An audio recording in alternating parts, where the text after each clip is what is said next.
Hi y'all, Speckles and I are here.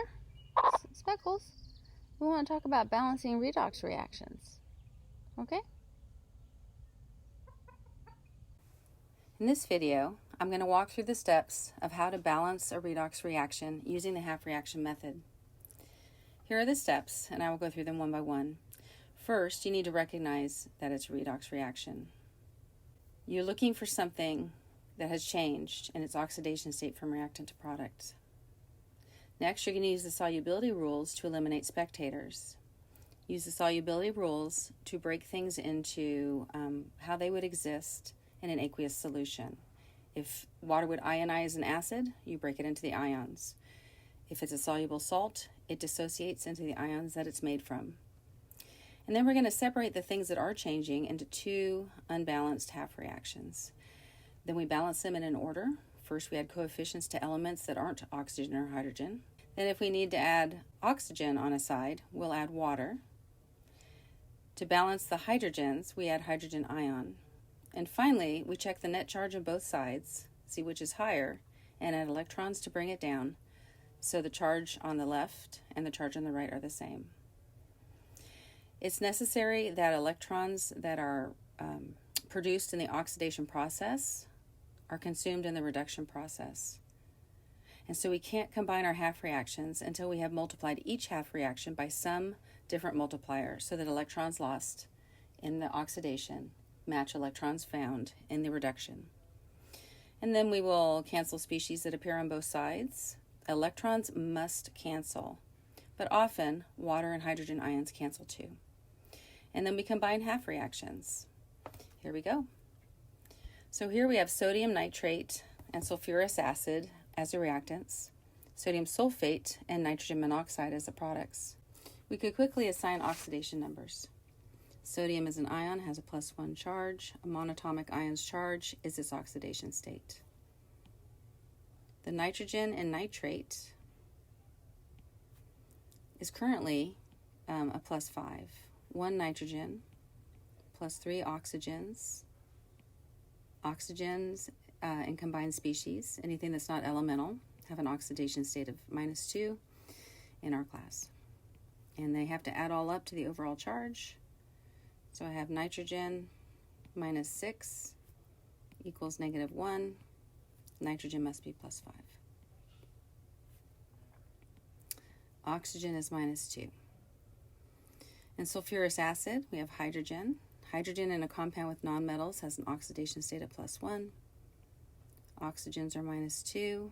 There are 2 hydrogens. So +2. A sulfur. That nonmetal is the element whose oxidation state we are solving for. +3 oxygens. And oxygen has an oxidation state in a compound of -2. It all adds to the overall charge. Because it's a compound, that overall charge is 0.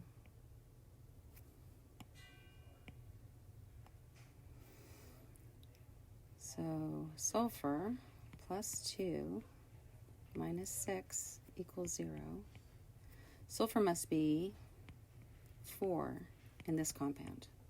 The oxidation state of sulfur is +4. On the right side of the equation, the products, we have sodium ions +1, oxygen -2. In this case, sulfur's oxidation state is +6. So we have found something that has changed. The sulfur and sulfurous acid is a different oxidation state, it's 4, than the sulfur and sodium sulfate, 6. That's going to be one of our half reactions.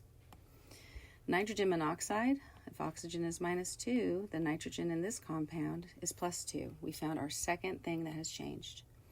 Nitrogen in nitrate is +5, and nitrogen in nitrogen monoxide has an oxidation state of +2.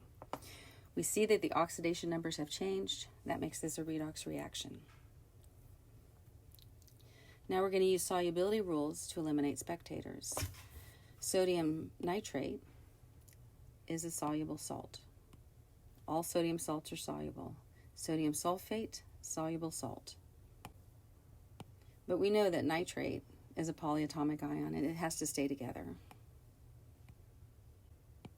Sulfurous acid is not one of the 6 strong acids. Sulfurous acid is not ionized much by water, so we need to keep that together. Sodium sulfate is sodium salt. There's some nitrogens. It doesn't matter how many because this is an unbalanced equation. And that chunk of sulfate is a polyatomic ion and needs to stay together. When I remove the 2 sodium ions, I see that sulfate has a -2 charge. Nitrogen monoxide is a covalent compound. Water does not ionize it. Okay, so we can see what has changed and what hasn't changed. Nitrate, the nitrogen in nitrate has been reduced from +5 to +2. And the sulfur in sulfurous acid has been oxidized from +4 to +6. Now we're going to multiply each half reaction by some different multiplier so that electrons lost equals electrons found.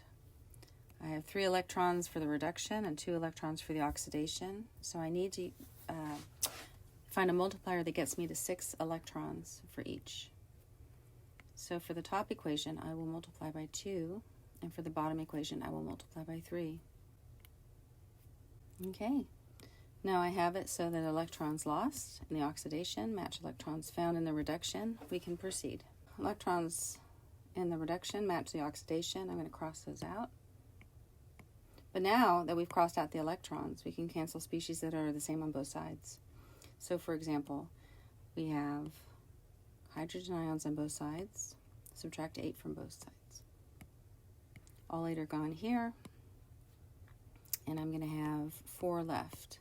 I don't want to lose those, so I'm going to go ahead and write them down here right now. It looks like I crossed them out, but I didn't cross them all out, and I want to keep track of that. Also, we'll be able to cancel some waters. I can subtract 3 waters from both sides, leaving 1 water on the right.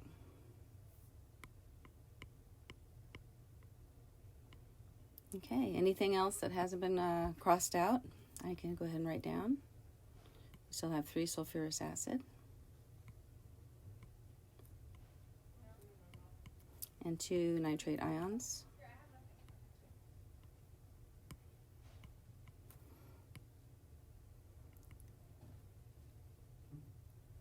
2 nitrogen monoxides and 3 sulfate ions.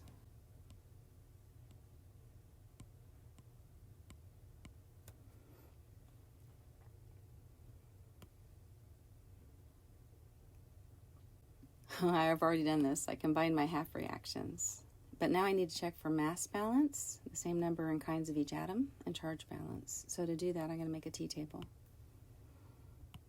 I'm going to look at the number of things on the reactant side and the product side. So the first thing I see from left to right is hydrogen, then sulfur, then oxygen. It doesn't matter what order I do this in. Nitrogen, and then finally charge.